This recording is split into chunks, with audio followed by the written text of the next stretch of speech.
A very good morning. A very good morning. Welcome to the NAMUR Annual General Meeting 2024. I'm so happy to see full house and to see all of you. And thank you for having come to celebrate 75 years of NAMUR. This is a special occasion. This is a special event. And I thought, if I come along with a tie and a dark suit, I would not be a striking one. So this is why I'm dressed like this. ATP magazine was just published and the title was 75 Years NAMUR Mon Amour. Welcome to the Thursday morning session. A special welcome to our sponsor, Amazon, with whom we are able to organize this year's event, Bound to Automation for Ecosystems in Action. This is the motto, and we're looking forward to your presentations, to your ideas. We're looking forward to the exchange we'll have during the day. And I would like to also point at the workshop program for this afternoon, where the sponsor and all our working groups will make their contributions.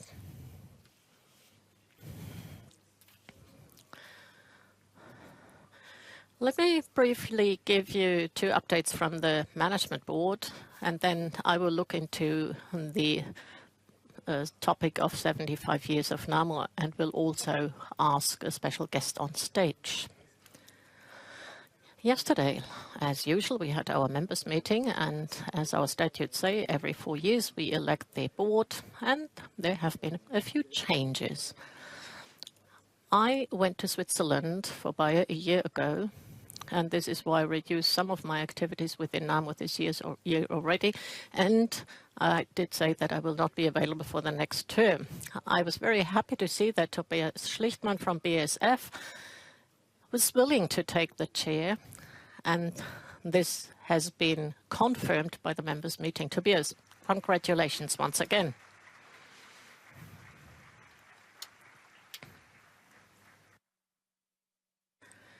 Then we've got two colleagues, Frank van den Bogen and Igor Stolz from Covestro and Evonik, who for professional reasons can no longer be, or could no longer be, active members in the board. They actually found highly competent colleagues who are going to take on the role. Sebastian Mahler is the one.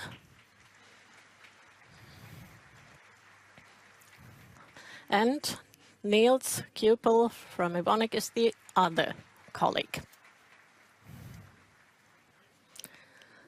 And we're able to confirm them as members of the board. And I would like to ask Michael to join me on stage very briefly, because due to the responsibilities at the production side, I kind of slipped away, and Michael, with your so special personality, you were able to fill that role in a superb way. You are so committed, you kept the business running, and I would like to offer you a few personal memorabilia. So on the one hand, you were the guiding cow, so to speak, leading the business forward this year. And something from Switzerland, the knife for any situation in life. And if you need to strengthen yourself somehow in between, it is an almost NAMUR red bottle I'm offering you. Thank you for having been on board, and thank you for having been so committed.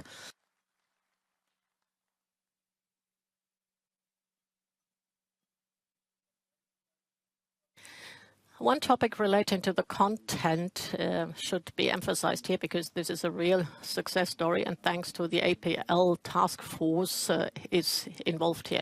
In January last year, it was almost 2 years ago, the board said advanced physical layer Ethernet in the field is something we need to manage now.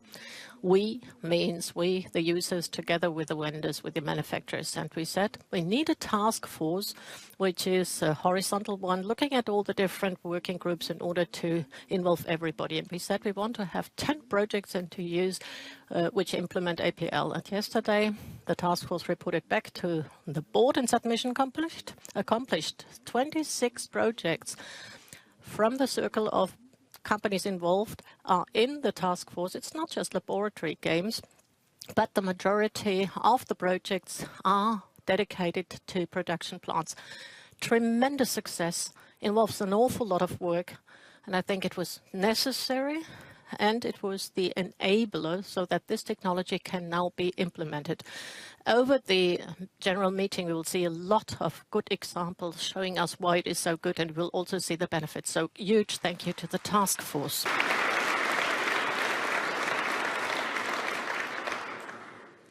Ja, das bringt mich dann zu 75.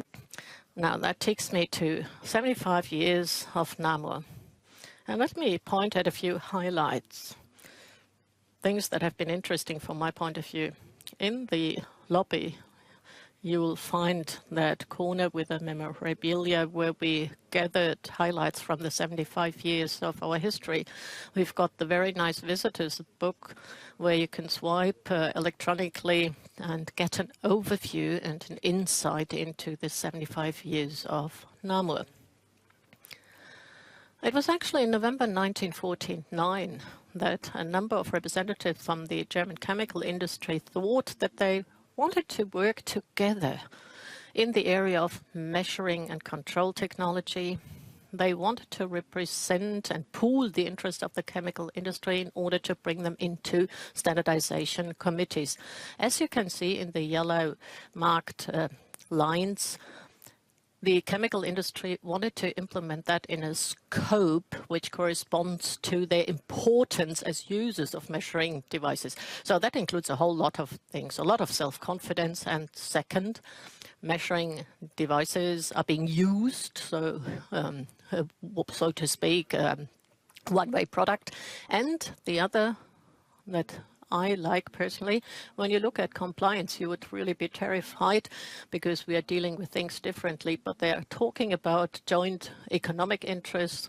They're talking about the fact that when it comes to purchasing, measuring devices and small wolves, they could actually work together. That's cartel dealing, isn't it? And that would not be possible any longer today. So history was a success story. Over the years, NAMUR became more and more open, used to be a circle of elite representatives and developed into a wide range of working groups and working fields. 2009, very important step, NAMUR comes to China. Carlos, I took you on the picture, or actually included you because you are in the management board today, and you were the one who participated in the Foundation Congress at the time. We talked about the inauguration last night and the very nice red and bright red tie you were wearing. Dai Xiaolong from BASF is current representative, can't be here, has been leading the organization for some years. Matthias Kraus and Michael Schlichtmann went to the most recent conference, 200 to 300 participants yearly, 1,500 connected online. So internationalization has been successful so far. A few personalities should be emphasized as well. People who have characterized NAMUR for some years. The founding member, Berthold Sturm, who actually was with NAMUR for over 20 years, then familiar to many of you, the duo from Hasso-Draten and Monika Reg. And I'm so happy to welcome both of them here today. Welcome, Monika, welcome, Hasso.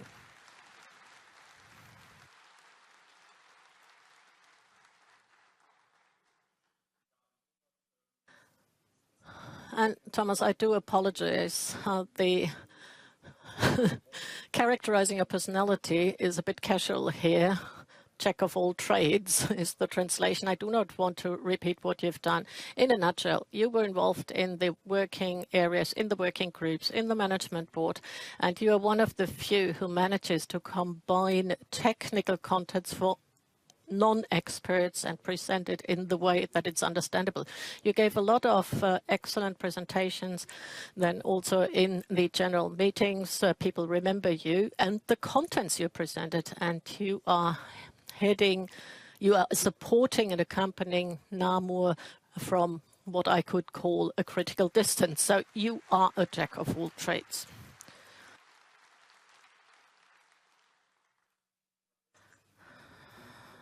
In fact, the important persons are the ones that keep the organization alive on a day-to-day basis. The commitment of everyone who's involved in working groups, leads of working groups or members of the working groups, members of the task force, we all are NAMUR. And this is what makes us successful. And this is why the title or the motto NAMUR Mon Amour is absolutely correct. Well, as I mentioned, if you have anecdotes or greetings or any memorabilia, send them to the office so that we complete our collection at the occasion of the next anniversary. We can even widen the scope. That brings me to the end of my part, and I would like to invite Gunter Kegel to join me on stage. I think Gunter Kegel is someone who doesn't need to be introduced. He is a passionate automation person. He has held several roles and functions over the years, and instead of praising ourselves, I thought I would ask one of our most important partner organizations to come today and talk to us. Yeah, ganz. Thank you very much, Mr. Hanisch. Ladies and gentlemen, I'm extremely happy to be able to be here today and talk to you. It is an honor. Well, it's a 75th anniversary, and I feel honored to speak to you at this occasion. And this is my second favorite role as a ZVEI president and not the chairman of the management of Eckert & Fuchs. I do try to avoid talking about Pepperl & Fuchs. This is not my role because the main sponsor talking about his company, but I cannot totally avoid mentioning Pepperl & Fuchs. I'm not a multitasking person. I can only do one thing. Lighthouse in Process Automation is basically the title of my presentation. ZVEI works as an organization associating very intensively. Most important partner organization of NAMUR is what was said before. And over the years, an extremely intensive cooperation has grown. It is based on trust. And as we will see later, we have a number of campaigns and actions which wouldn't work if people would not work on the basis of trust. So it is more than a customer and supplier relationship we have developed. And in my role as a president of that association, I would like to thank NAMUR for this. Thus, NAMUR is a lighthouse for process automation. It's always been like that. For me, it's always been orientation when we asked the question, and there was no single product development within our association which was meant for process automation, which did not ask the question, what would NAMUR say and what are they saying? Still today, nobody would dare launching a product in the market from which you would say NAMUR has a different perspective. It doesn't make any sense in the home market in Germany and doesn't make any sense in the DACH countries. So NAMUR has an international standing. Where did it all start? At NAMUR Workplace 0.1, and that was the interface of the inductive switch. It had been invented 8-9 years ago with us in Mannheim, and then all of a sudden it came to victory all over the world. It's a billion business. And this describes the interface between the sensor and the downstream device, because NAMUR was thinking that it would be made available by different manufacturers, and you would think that things are compatible, and the lighthouse function means manufacturer, you need to have to do such and such a thing, and then it would work. Most of the works were started off like that. So you can see the power of vision of NAMUR. These products which serve these interfaces still exist. Obviously, the internal revision has taken place hundreds of times, but the interface is exactly the same, and it is still called NAMUR sensor. And that hasn't changed over the years.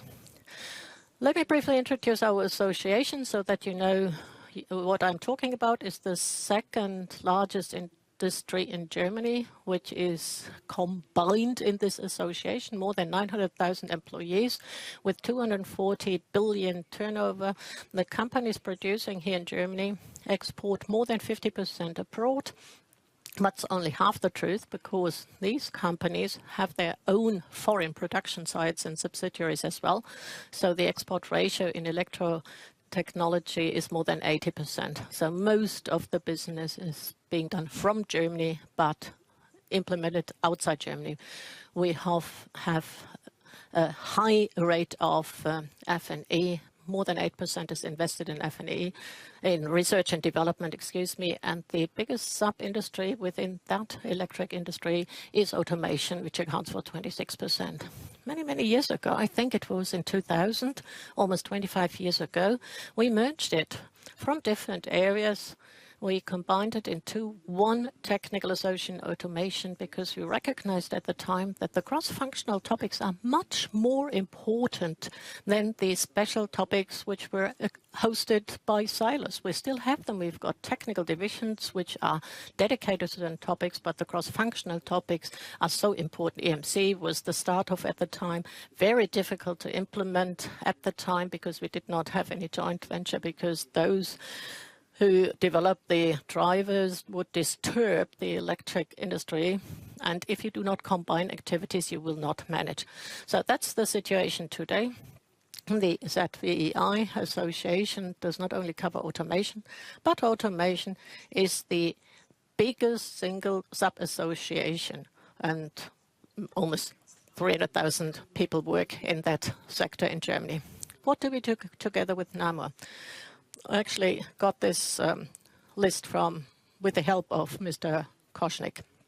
And you see, on all important topics in NAMUR, there is a mirror group, a joint working group in our association. We try to organize manufacture in a way that they can have a smoothless cooperation with NAMUR.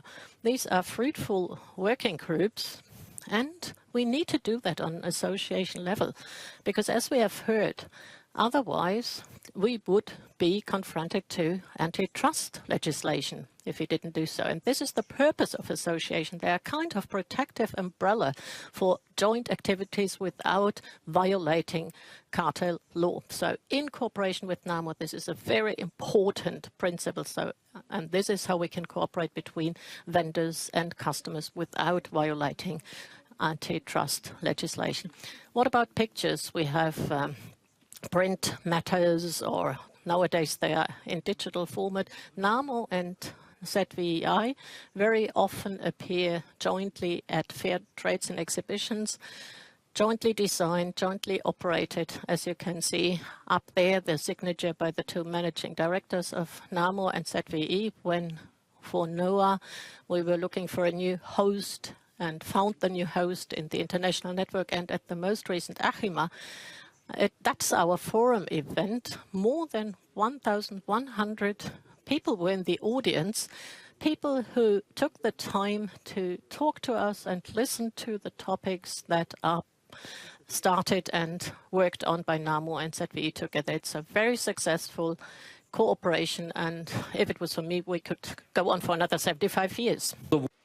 So both the manufacturers as well as the users have to find their way around a world that is changing faster at the moment than it did in the 30 years before.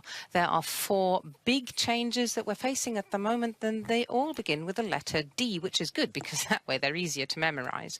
So the first one is one that our chemical engineers are not particularly happy about, because obviously we do not want to get rid of carbon. It's very important, but we do want to get rid of carbon emissions. So the 4 megatrends are decarbonisation, digitisation, de-risking and demographics. And sadly, we cannot just work on one of them at a time and do them one after another. We have to work simultaneously on each of these big challenges. And many of the companies in our industry are really challenged, but these changes also harbour great potential. Markets will shift and we can suddenly discover completely new business opportunities, completely new business fields, but it is definitely a task of transformation that we as users and as manufacturers have to go through. So let's start with the first D, decarbonisation. We know that if the world wants to generate wealth, it needs energy. And when you need and consume energy, you produce carbon dioxide. So this is a slide of carbon emissions. This slide is from the COVID year 2022, this is where we see that there's a little dent. But in general, you can see that the trend is for increasing carbon emissions around the world. We need more energy globally, and we are producing more carbon dioxide around the world. But there are countries that are following a different trend. If you look at the trend in Germany between 1990 and 2023, you can see a downward trend. Well, how did we achieve that? We did continue to grow. Did we undergo a technological change? Well, if you look at this very closely, then it's quite clear what we did. We continued to grow our industries, our economy, nominally by about 2.4%. If you adjust that figure, you are reached at a figure of 1.5% as the real actual growth. But nonetheless, even though our economy grew, our energy consumption went down approximately by the same percentage per year over the period that we're here observing. So how did we manage to achieve that? Well, efficiency is one of the answers. And efficiency is not simply a technical institution. It is the efficiency of creating economic growth while reducing carbon emissions. And this is, for example, one way of doing this is reducing the share of energy-intensive industries and getting a greater share of your GDP from service industries. So if an industrial landscape is deindustrializing, then obviously you don't produce as much carbon dioxide. But obviously that cannot be the final goal, because what we have been doing in Germany is we've been outsourcing our industrial sector to other countries. That, of course, is not the objective, but that is part of the explanation how we in Germany managed to reduce carbon emissions while growing our industries.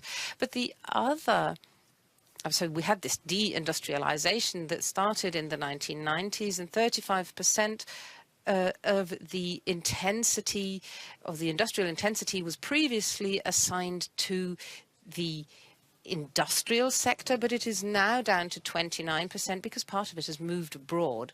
And that, of course, cannot be the overall goal. We have to think globally. But another answer are green technologies. Well, green technologies only really make the small difference between the light blue and the dark blue line. So that's 0.1% that we achieved with green technologies. The rest is efficiencies. So there are, of course, the macroeconomic efficiencies that we have to look at critically on a global scale, but there is, of course, also technical efficiency. So the turnaround in the energy policy has been the start up to that. That was the wake-up call, and we realized that we will need efficiency measures apart from the turnaround in energy policy to achieve this saving of carbon emissions. So how do you become more efficient? Well, through us as manufacturers, through us as users of systems, and we have to electrify, automate and digitize our production systems. So one of the systems that we use is the combustion engine. And if you want to decarbonize combustion engines, there are various ways of doing that. You can create electric vehicles driven by batteries, where the energy that the batteries require comes from renewable energy sources. You can try hydrogen engines with fuel cells. All these technologies are aimed at reducing carbon emissions, but the only really efficient engine at reducing carbon emissions is the battery electric drive. So you need about 130 kilowatt hours compared to a 25 kilowatt battery to drive an electric car if you're using e-fuels, or 65 kilowatt hours equivalent if you're using a fuel cell. So there is no way past electric vehicles if we want to reduce carbon emissions. Many people really appreciate the beautiful sound of a combustion engine and don't want to forego that, but that's not a solution to our carbon problem. And of course there are issues, for example, if we have heavy transport vehicles, then that's going to be difficult with batteries. If you think about airborne vehicles, this is obviously something that we cannot fuel with electrical energy, but cars, passenger cars in particular, they will benefit from developments in battery technology, and we will be able to increase the reach of such a car and make sure that that is no longer an issue as it is today. So altogether, we can say that we can save 600 million hectolitres of petrol and diesel simply by replacing them with 240 terawatt hours of battery-powered electricity if we consistently transferred everything to electric vehicles. And that would be a huge efficiency gain in the transport sector. Another favorite topic in Germany for carbon emissions is heating. We all live in flats and houses that need to be heated. We work in settings that need to be heated. So in a well-insulated home, you can make sure that your power efficiency coefficient can be above 3. So that means that for every kilowatt hour of energy that I use, I have 4 kilowatt hours of heat that is generated. So with a factor of 4, for example, the regular gas heating system will be really efficient. And if I manage to get this high efficiency factor of 4 across the board, then I could replace 600 terawatt hours of fossil heating energy with just 150 terawatt hours of electrical energy. And if we are currently working with COP values of 3, for example, then one way of making sure that there is a motivation to be efficient is by increasing the price of power, because you also save enormous costs so that people are actually motivated to save power and save carbon emissions. So we increased the number of heat pumps. 1.6 million heat pumps were installed in Germany when we started these statistics, and today we have over 11 million heat pumps across the board in Germany by incentivizing this new technology that is very, very carbon efficient. And the instrument that was used to motivate house owners to install this new heating system was the price. It's not necessarily regulatory interference here. If you want people to be efficient with energy, you have to increase the energy prices, and then people will be highly motivated. Some people were very slow on the uptake about saving money here, but this has been a very successful project.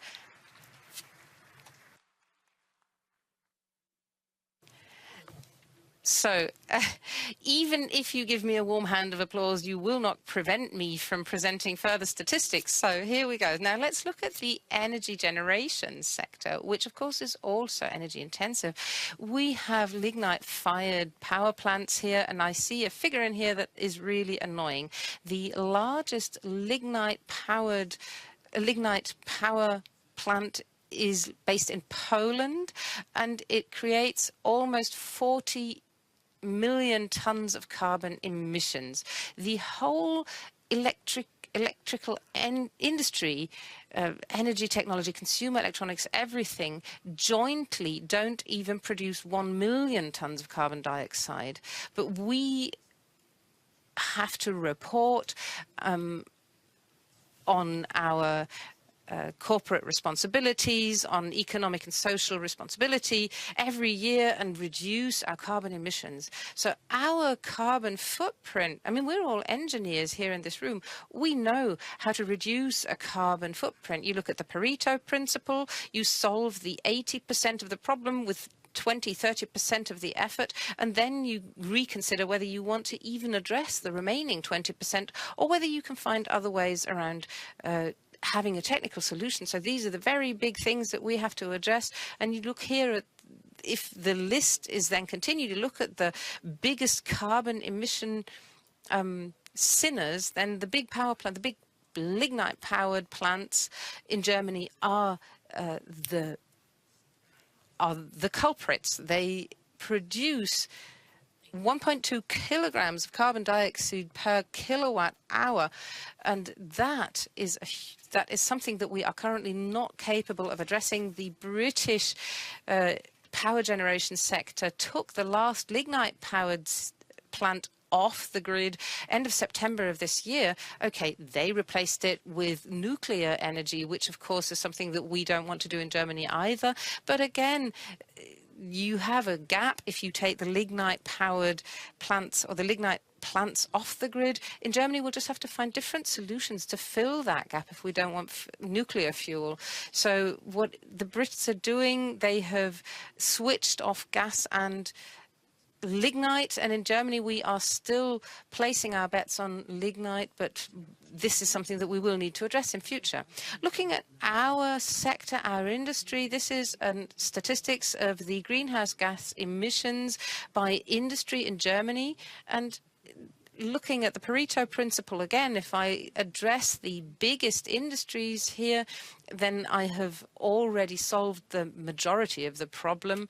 But of course, you don't want to disregard everything else. But the biggest problem can be solved clearly here in the top industries, which is iron and steel, refineries and cement. So the iron and steel industry produces over 30 million tons of carbon dioxide, and that's already a bit glossed over because some of this is used in other processes. So this is already deducted from this figure. The overall figure is probably closer to 50 million tons of greenhouse gases, but some of them are sequestered and reused in other processes. Well, you're all familiar with this slide. So you're all familiar about the production. So instead of smelting the iron fully, you use hydrogen or natural gas or a synthetic gas to extract the oxygen from the iron ore.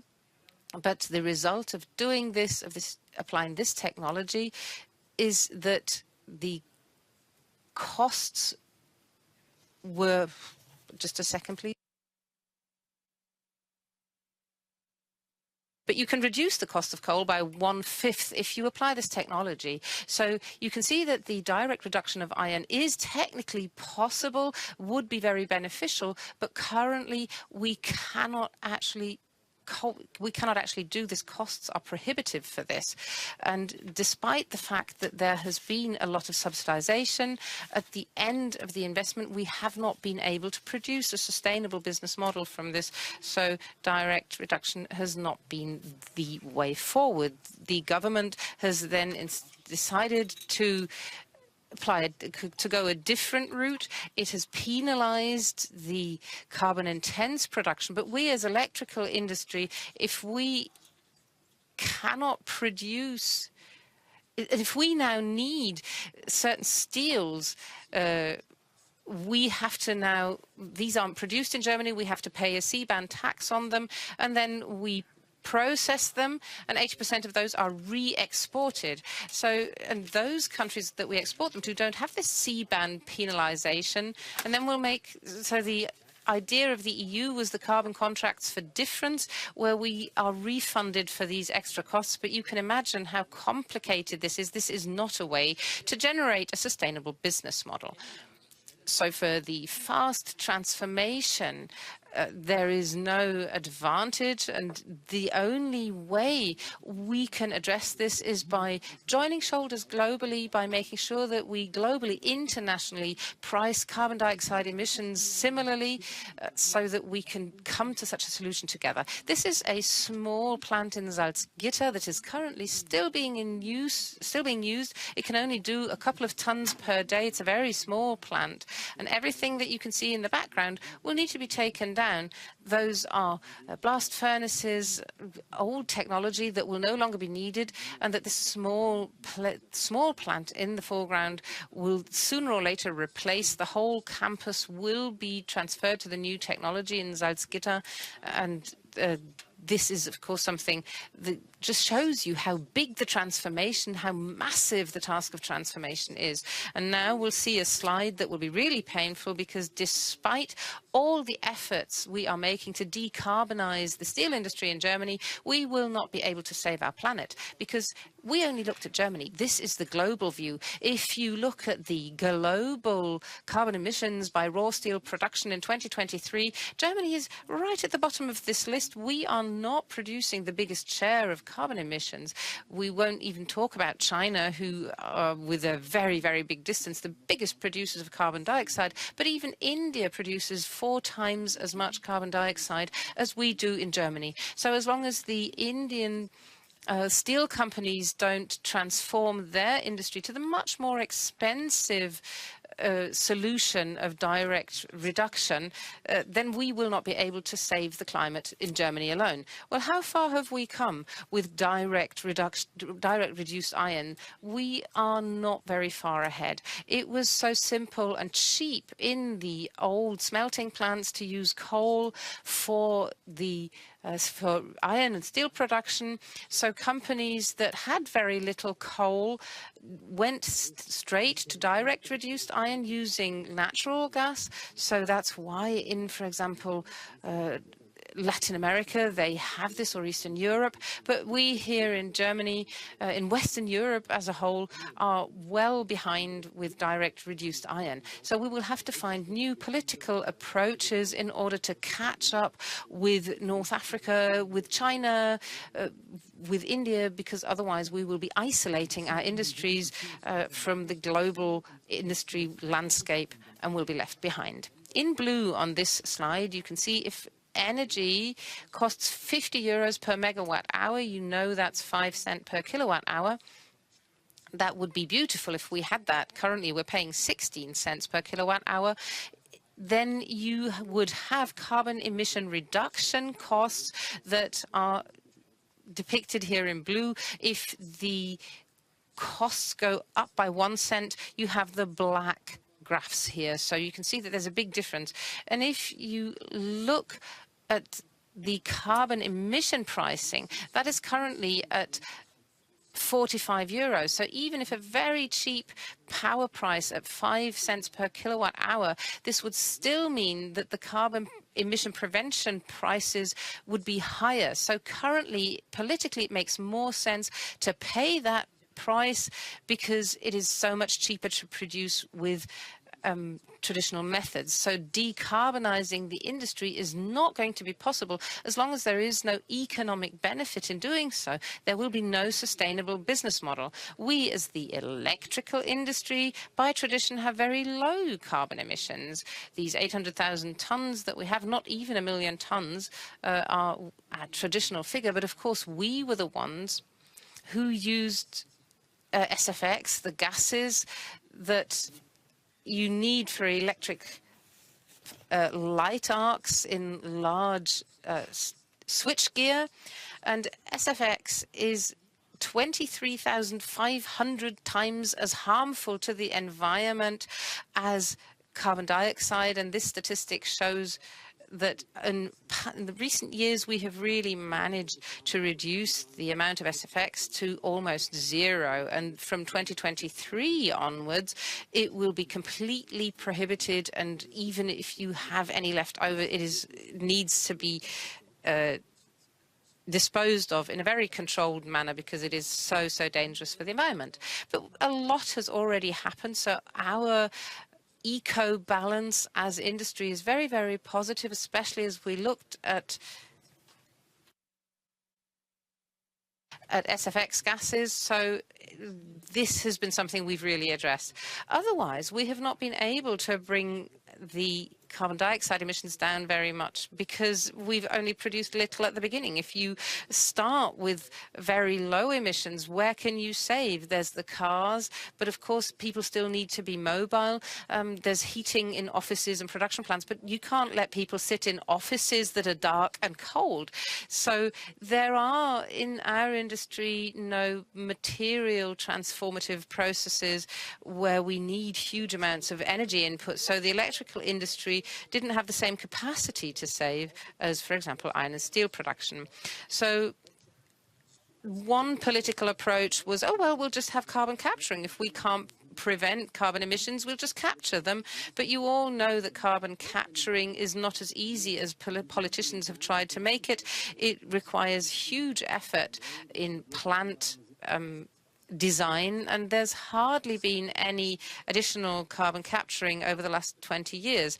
How there are a lot of concepts, viability concepts, development projects, and a lot has happened there. But the actual implementation in practice is something that companies will only do if the maths work for them. And anyone who is using a carbon capturing system is currently facing such huge costs that it is actually cheaper to pay the €45 carbon emission penalty. So if we want this technology to mature, if we want this technology to be broadly used, we need a different motivation. And there's not enough plants using this technology at the moment. But some things work really well. And this is an example that ZVII and NAMUR have done the maths for together.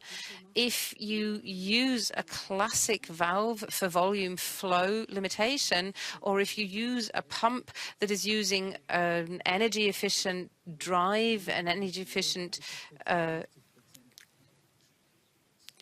limiter, then you can take out a large share of the energy consumption. But every plant is still using pumps and equipment that does not have speed controllers and engine speed controllers, then we are not achieving the savings. If we did this across the board, we could easily save 40 to 50% on electrical engines. They make up a large portion of the overall energy consumption, and that measure in itself could reduce energy consumption in Germany by 5%. This is something that could compensate for the energy that we have now lost through the decommissioning of nuclear power plants, simply by exchanging technologies in plants with the latest electrical engine technology. Another thing that we have been intensely discussing is something that we actually founded its own organization for, the ODCA, and they are currently looking or investigating how much energy we could save by converting completely to AC electrical systems.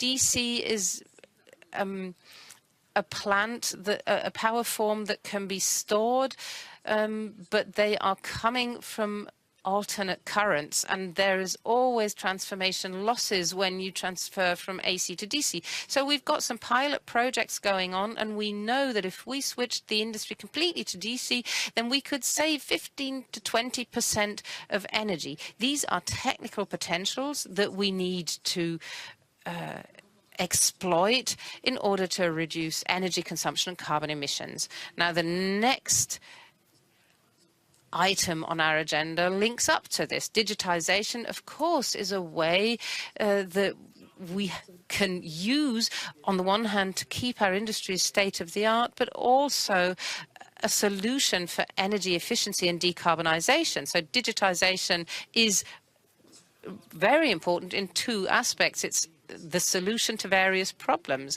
One problem with digitization is that, of course, it requires data models.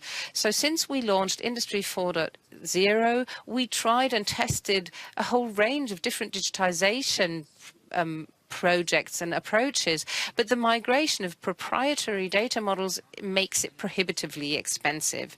We have no business models in the industry that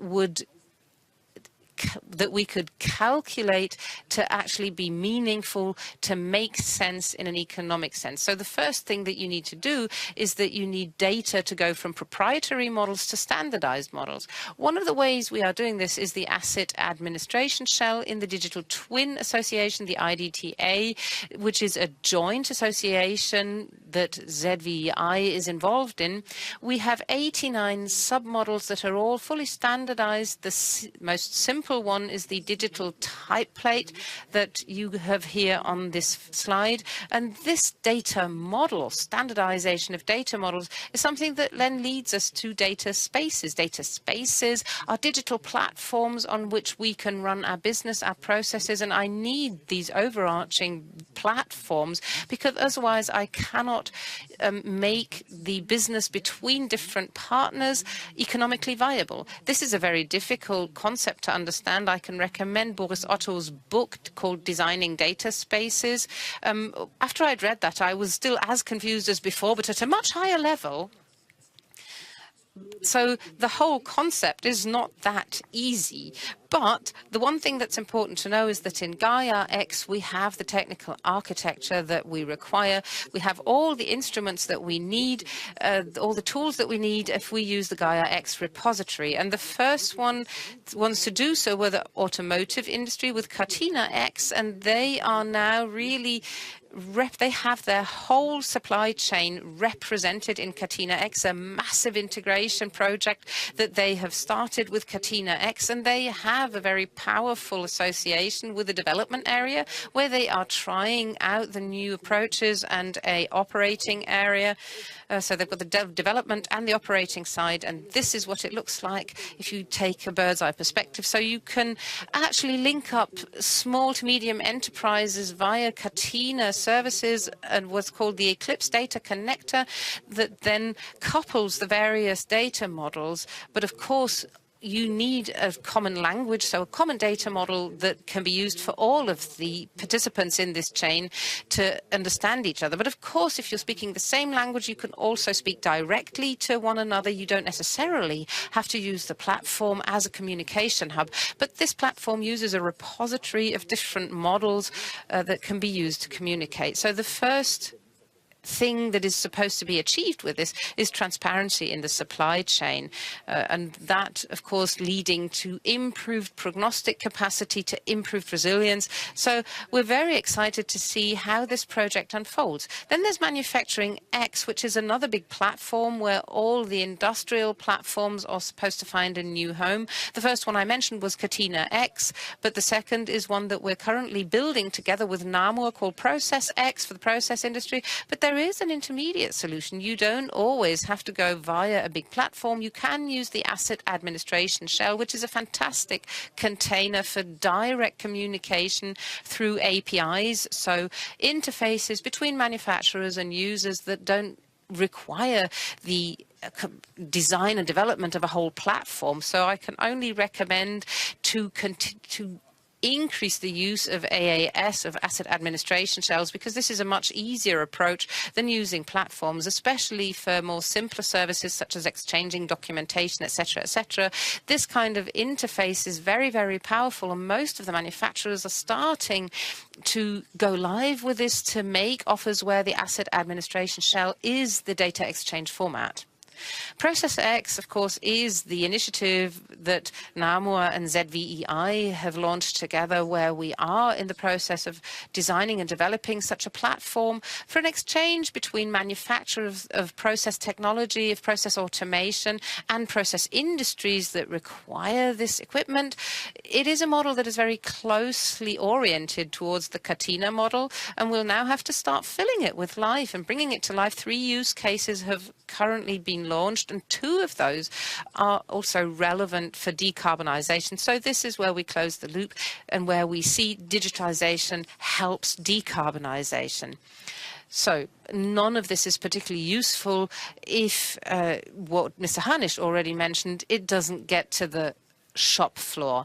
And we have to bring it down to the shop floor level here, the Ethernet APL system, the advanced physical layer, and that is the last step that we need to bring digitization to the grassroots level. And unless we bring digitization to life across the board, not just in platforms, but also at the shop floor level, that's the only way we can grow. Not so much because we as associations are, or we as humans are so clever, but because we have artificial intelligence now. There are AI systems that are increasingly becoming more and more intelligent, and it'll only be a couple of years before we have singularity, before they are as intelligent or more intelligent than a human.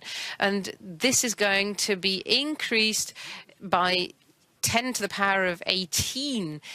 This means that digital business models that AI can provide, AI will have such a huge intelligence that it will come up with ideas that we cannot even conceive. But obviously, to make IA that intelligence, I need to feed it with the data from the shop floor. And it's important that we prepare for this now, that we have the data at hand that AI will need in future. Then this brings us, talking about future, to the last element of the 4Ds, that's demographics.